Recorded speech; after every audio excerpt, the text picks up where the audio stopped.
Her so-called friends set her up on a blind date with a night shift cleaner just to watch her get humiliated. But as they sat behind them laughing at his scuffed boots, a black Maybach pulled up, and the driver handed him a tablet, asking Mr. Sterling to sign off on a billion-dollar deal. Before the story starts, tell us where you are watching from in the comments section, and don't forget to subscribe, like and share because there is more ahead. 20 minutes earlier, Maya had no idea that the evening was about to expose the ugliest side of the people she trusted.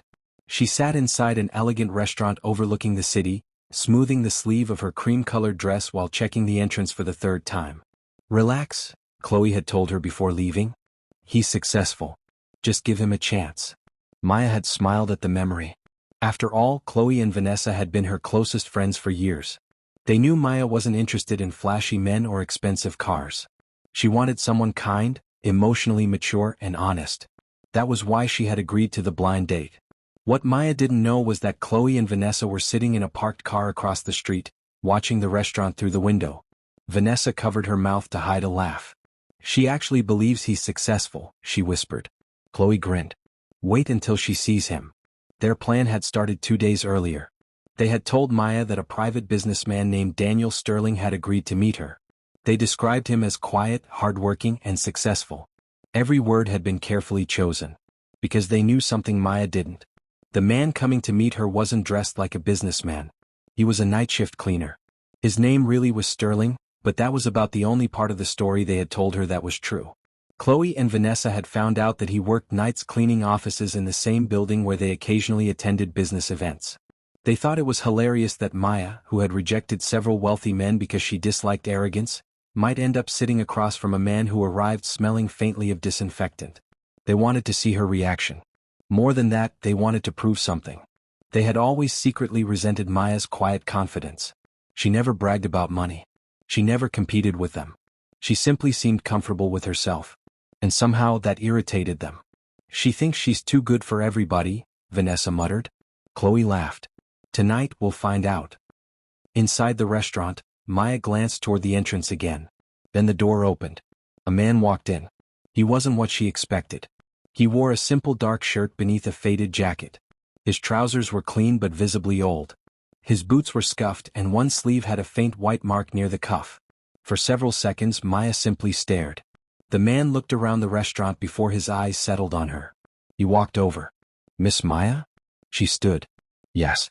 Daniel Sterling. He offered his hand. His handshake was firm. Maya smiled politely. It's nice to meet you. You too. She noticed something strange immediately. Despite his appearance, he carried himself with remarkable confidence. Not arrogance. Confidence. He pulled out the chair and sat opposite her. Maya's eyes briefly dropped to his boots. She wondered whether Chloe had made a mistake. Maybe this wasn't the man they had described. But before she could ask, Sterling said quietly, I hope you don't mind the way I'm dressed. I came straight from work. Maya hesitated. No. Of course not. Across the street, Vanessa nearly burst out laughing. She saw the boots. Chloe leaned closer to the window. Give it 5 minutes. But Maya didn't laugh. Instead, she looked at Sterling more carefully. There was something unusual about him. His clothes suggested exhaustion, but his eyes didn't. He seemed observant. Come. Almost as if he knew exactly what was happening around him. Their waiter arrived and Maya opened the menu. Sterling barely glanced at it. You can order whatever you like, he said. Maya smiled. That's generous. I didn't mean expensive. She laughed. It was the first time that evening she had genuinely relaxed. Across the street, Chloe's smile disappeared. This isn't going how I expected. Vanessa frowned. Maybe Maya is pretending to be nice. But inside the restaurant, something unexpected was happening. Maya wasn't embarrassed. She wasn't disgusted. She was becoming curious. So, she asked, what kind of work do you do? Sterling looked at her for a moment. I work nights. That sounds exhausting. It can be. And what do you do during the day? A faint smile touched his lips. Sometimes I work on things that people don't know I'm working on. Maya raised an eyebrow. That sounds mysterious. It probably is. She laughed again. For the first time, Sterling's expression softened. He had expected many things from the evening. He hadn't expected to enjoy talking to her. Then his phone vibrated. He glanced at the screen. His expression changed for barely a second. Maya noticed. Everything okay? Sterling stood. I need to take this. He walked several steps away and answered. Yes. His voice suddenly became colder and more authoritative. No. Don't sign anything until I approve it. Maya watched him. The man who had just apologized for his clothes was suddenly speaking like someone accustomed to being obeyed. Outside, Chloe noticed the phone call too. What is he doing? She asked. Vanessa shrugged. Then Sterling returned to the table. Before he could sit down, a message appeared on his phone. You read it? His face became completely still. Maya looked at him. What happened? Sterling slowly slipped the phone into his pocket. Nothing that concerns you. But the way he said it made Maya realize something. Whatever secret Daniel Sterling was hiding, it was much bigger than a night shift cleaning job. And neither Maya nor her friends were prepared for what was about to arrive at the restaurant. Maya had barely finished speaking when Sterling's phone vibrated again. This time he didn't answer. He simply looked at the screen, then toward the restaurant entrance. Maya followed his gaze. What is it? Sterling's expression remained calm. I think we're about to have company. Before Maya could ask another question, the restaurant doors opened. A tall man in a perfectly tailored black suit stepped inside. He didn't look around like an ordinary customer searching for a table. He looked directly at Sterling. And then he stopped. For one strange second, the man seemed almost nervous. He walked toward them. Mr. Sterling. Maya frowned. Sterling gave the man a warning look. Not here. The man immediately lowered his voice. I'm sorry, sir. But the board has been waiting for nearly an hour. Maya's eyes narrowed. The board? What board? Sterling stood. I said I would handle it. Yes, sir. The man nodded and walked away. Maya stared at Sterling. Should I be asking questions? A small smile appeared on his face. Probably. And are you going to answer them? Probably not. She laughed despite herself. You're strange. I've been called worse. Across the street, Chloe and Vanessa were no longer laughing. Vanessa watched the suited man leave. Who was that? I don't know.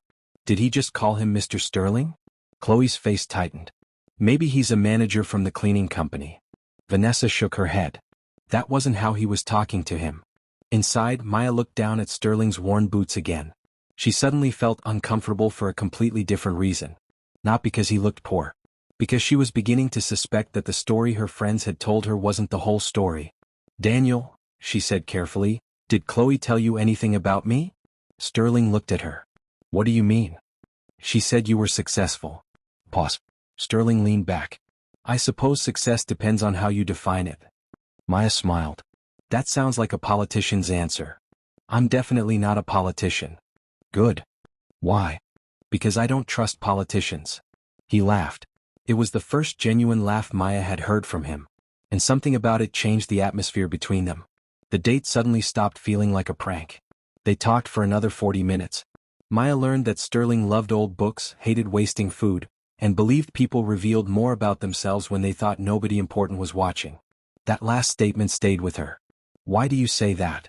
Because most people are kind when they think kindness will benefit them. And what about people who are kind when nobody is watching? Sterling looked directly into her eyes. Those are the people worth remembering. Maya didn't know why, but the answer touched her. Then the waiter brought the bill. Maya reached for her purse. Sterling stopped her. I invited you. You're already working nights. Let me at least contribute. His expression softened. You don't have to prove anything to me. Maya looked at him. Neither spoke for several seconds. Outside, Chloe's patience finally broke. That's enough. She stepped out of the car. Vanessa followed. They crossed the street and entered the restaurant. Maya's face changed immediately. Chloe? Her friend smiled sweetly. We were nearby. Vanessa looked at Sterling from head to toe. Then she laughed. Oh, Maya. Maya's stomach tightened. What? Vanessa folded her arms. You actually stayed? Sterling remained silent. Chloe pretended to look surprised. We thought you'd leave the moment you saw him. Maya slowly stood. What exactly is going on? Neither woman answered. Then Vanessa glanced at Sterling's boots. I mean seriously, Maya. Look at him. The words hung in the air. Maya's face hardened. What's wrong with him? Vanessa blinked. You're defending him? He hasn't done anything to you. Chloe laughed awkwardly. We were only joking. No, Maya said quietly. You weren't. Sterling finally stood. He looked at Chloe and Vanessa. His expression was calm. Almost too calm. You should be careful about laughing at people because of what they wear. Vanessa scoffed. What? Are you some kind of secret millionaire? Sterling said nothing. Then something happened outside. A black Maybach rolled slowly toward the restaurant.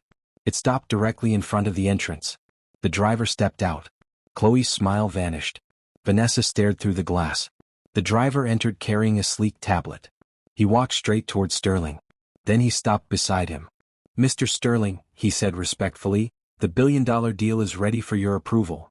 Silence. Maya froze. Chloe's mouth fell open. Vanessa stared at Sterling's scuffed boots. Then at the Maybach. Then back at him. Sterling looked down at the tablet. And Maya suddenly realized that the man her friends had brought there to humiliate her had never been the person they thought he was. But as Sterling reached for the tablet, Maya noticed something even more disturbing. His face wasn't showing surprise. He had expected this. And that meant the real question wasn't whether Daniel Sterling was rich. It was why a billionaire had been working as a cleaner in the first place. As the story continues, tell us where you are watching from and don't forget to subscribe, like and share because there is more ahead. For several seconds nobody moved. The driver stood beside Sterling with the tablet extended toward him. Chloe's face had gone pale. Vanessa looked as if someone had taken the air out of her lungs. But Maya couldn't stop staring at Sterling. A billion-dollar deal? She whispered. Sterling looked at her. I can explain. Maya shook her head slowly. No. I think you need to start with the truth. He glanced at the driver. Give me 5 minutes. Yes, sir. The driver stepped away. Sterling turned back to Maya. My name isn't Daniel. Maya's eyebrows lifted. Then who are you? Alexander Sterling. The name meant nothing to her at first. Then Chloe suddenly whispered, Oh my God. Maya looked at her. You know him? Chloe couldn't answer. Vanessa did. Everybody knows him. She pulled out her phone with trembling fingers and searched his name. A photograph appeared. A younger-looking Sterling stood beside a group of executives outside a massive glass building. Underneath the photograph was a headline. Alexander Sterling, billionaire investor and chairman of Sterling Global Holdings. Maya stared at the screen. Then she looked at the man sitting across from her. The faded jacket. The scuffed boots. The quiet voice. The man who had arrived at the restaurant looking like he had just finished cleaning an office. You're him? She whispered. Sterling nodded. Maya leaned back. So you really are a billionaire? Yes. Why? He smiled faintly. That isn't exactly an explanation. You know what I mean. He looked down at his hands. For the last year, I've been spending several nights a week working anonymously in different buildings owned by companies connected to my group. Maya frowned. Cleaning? Cleaning. Why would a billionaire clean offices? His expression became serious. Because I wanted to know what was happening inside my own companies without everyone behaving differently because they knew who I was. Maya listened. I discovered that executives treated reports very differently from the people who actually worked under them, Sterling continued. People complained about things that never reached my desk. Employees were afraid to speak. Contractors were being treated badly. And some managers seemed more interested in impressing me than doing their jobs. He looked at his boots. So I became invisible. Maya understood. You weren't pretending to be poor. No. You were trying to see how people behaved when they thought you had no power. Sterling nodded. That was the point. Maya looked at Chloe and Vanessa. Suddenly their cruel joke seemed almost embarrassing. Vanessa stepped forward. Mr. Sterling, we had no idea. Sterling looked at her. I know. We didn't mean anything by it. You meant to humiliate Maya. Vanessa's mouth opened. Nothing came out. Chloe stepped forward. It was just a joke. Sterling's expression hardened. A joke is funny when everyone can laugh. Silence. Maya felt a strange mixture of embarrassment and anger. She had spent the evening thinking she was the one being judged. Yet the entire time, Sterling had been the person her friends were unknowingly humiliating. And somehow he had never once mocked them back. That was what made Maya look at him differently. Not the Maybach. Not the billion-dollar deal. Him. Later that night, after Chloe and Vanessa had left, Maya and Sterling remained outside the restaurant. The Maybach waited nearby. Maya folded her arms. I need to ask you something. Go ahead. Did you know who I was before tonight? Sterling hesitated. I knew your name. Her expression changed. How? Your friends mentioned you. Maya's eyes narrowed. So you knew they were setting me up? I knew they weren't completely honest about the date. And you still came? Yes. Why? Sterling looked at her. Because I wanted to see who would sit across from me when there was nothing obvious to gain. Maya stared at him. That sounds like a test. It wasn't supposed to be. But it feels like one. He nodded. I understand. Maya looked away. For the first time that evening, Sterling seemed uncertain. I don't want you to think I was manipulating you, he said. I liked talking to you before you knew anything about me. That's the part that matters to me. Maya's anger softened, but she wasn't ready to forget everything. Then prove it. Sterling smiled. How? Take me on another date. His eyebrows rose.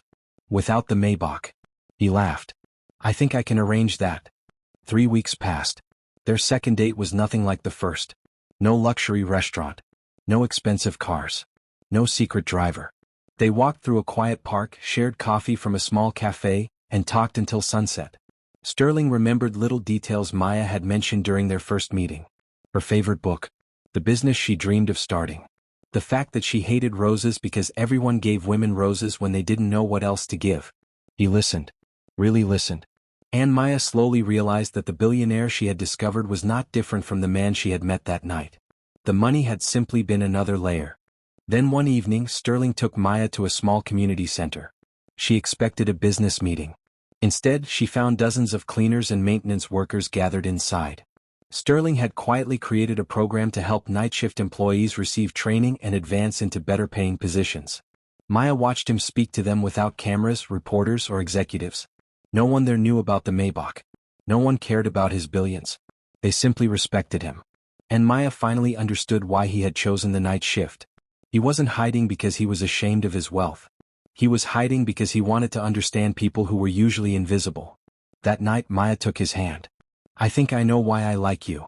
Sterling smiled. Why? Because you didn't need to prove you were powerful. His smile faded into something softer. And I think I know why I can't stop thinking about you. Maya looked at him. Why? Because you never asked me to prove what I was worth. Before she could answer, his phone rang. Sterling looked at the screen. His expression immediately changed. What happened? Maya asked. He stood. My board just called. Is something wrong? He looked at her. They've discovered that someone inside my company has been trying to force me out. Maya's heart sank. And they know about you? Sterling nodded. Worse. He paused. They know about you too. And suddenly, Maya realized their love story had just become much more complicated than either of them expected. Maya stared at Sterling. They know about me? Sterling nodded. They've been trying to find out who I'm close to. I didn't want to involve you. For the first time since they met, Maya saw fear behind his calm expression. Not fear for himself. Fear for her. What do they want? Leverage. Maya took a slow breath. So what happens now? Sterling reached for her hand. Now I make sure they understand that you are not leverage. The following week was difficult. Sterling spent long hours dealing with the people inside his company who had been secretly working against him. But unlike the powerful man everyone expected him to be, he didn't lash out. He investigated. He listened. And eventually the truth emerged. Several senior executives had been diverting company opportunities toward businesses controlled by people they knew. They had assumed Sterling's anonymous life meant he was disconnected from the company. They had been wrong. When Sterling confronted them, he didn't need to shout. He simply placed the evidence on the table. One executive lowered his head. Another tried to blame someone else. Sterling stopped him. I don't need excuses. I need accountability. By the end of the week, the people responsible were removed from their positions and required to face the consequences of their actions. But there was one more problem. Chloe and Vanessa. They had spent days trying to contact Sterling. At first they apologized. Then they became desperate. They suddenly remembered how close they were to Maya.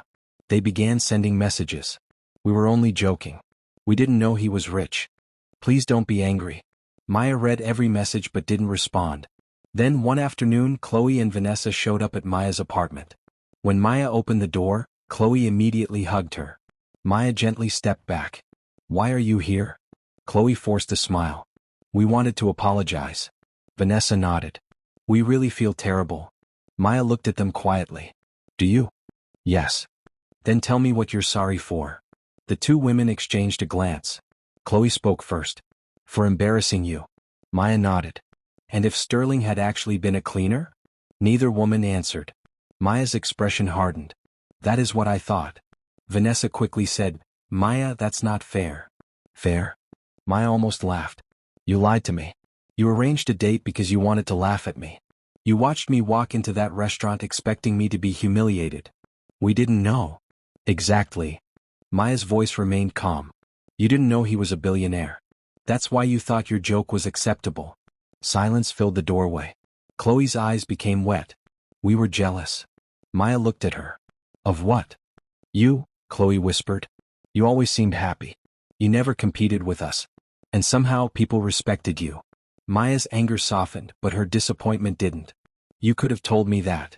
We were wrong. Yes, Maya said. You were. A week later, Maya received an invitation. Sterling was hosting a private charity dinner.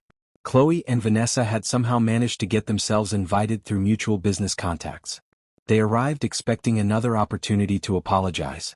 Instead, they walked into a room filled with executives, investors, and influential guests. Then Sterling entered. He was dressed in a black tuxedo. Maya stood beside him. The room fell quiet for a moment. Sterling looked across the crowd and noticed Chloe and Vanessa. He didn't embarrass them. He didn't insult them. He simply walked past. That hurt them more than public humiliation ever could. Later, Chloe approached him. Mr. Sterling. He stopped. We just wanted to say we're sorry. Sterling looked at her. I believe you are sorry. Hope appeared in her eyes. But not for the reason you think. Her smile disappeared. You're sorry because you discovered I have money? Chloe lowered her head. Sterling continued. You had no problem humiliating Maya when you believed I was poor. That tells me everything I need to know. Vanessa stepped forward. Please. Give us another chance. Sterling shook his head. Some doors close because people finally understand their value. Then he walked away. That was their karma. They didn't lose everything overnight. They didn't become victims of some ridiculous revenge scheme. They simply lost access to the world they had desperately wanted to enter. The invitations stopped. The wealthy people they had tried to impress stopped returning their calls. And most importantly, Maya stopped calling them friends. Meanwhile, Maya and Sterling became closer. Months later, Sterling took Maya back to the same restaurant where their first date had begun. Maya looked around and smiled. I still remember your boots. Sterling laughed. I was hoping you wouldn't. I remember everything. He reached into his pocket. Maya expected jewelry. Instead, he pulled out a small photograph. It showed the two of them on their first date. I kept this. Maya smiled. Why? Because that night changed my life. He took her hand. I had spent years wondering whether people could see me without seeing my money. He looked into her eyes. Then you did. Maya's eyes filled with tears. And you taught me something too. What? That being rich doesn't make someone valuable. Sterling smiled. And what does? The way they treat people who can't give them anything. He squeezed her hand. That is exactly why I love you. Months later, Sterling proposed. There were no cameras. No reporters. No grand announcement. Just the two of them in the quiet garden where they had shared their first serious conversation. Maya said yes. Their wedding was beautiful, but what mattered most wasn't the mansion, the flowers, or the diamonds. It was the pair of old scuffed boots displayed beside Sterling's wedding shoes. Maya had noticed them immediately. You actually brought them? Sterling smiled. I told you. I never forget where things began. During the reception, Sterling held Maya's hand. I came to that first date dressed like a cleaner, he said softly, and you treated me like a man. Maya smiled through tears. You were always a man. You just happened to be a billionaire. Everyone laughed. Across the room there was an empty table. Chloe and Vanessa had not been invited. Not because Maya wanted revenge. Because the people who had once tried to turn her humiliation into entertainment no longer belonged in her life. Maya looked at Sterling. She thought about that first evening. The lies. The laughter. The scuffed boots. The Maybach. The $1 billion deal. And she realized something. Her friends had thought they were setting her up for the most humiliating date of her life. Instead, they had unknowingly introduced her to the man who would become the love of her life. Sterling kissed her forehead. And as they walked onto the dance floor, Maya smiled. She had learned that sometimes the people who try to make you feel small only reveal how small they have become themselves. And sometimes, the person everyone tells you to look down on is the very person who will help you rise. Because true love doesn't ask what someone owns. It asks who they are when nobody is watching. Thank you for watching. Don't forget to subscribe, like and share to help us grow. The end.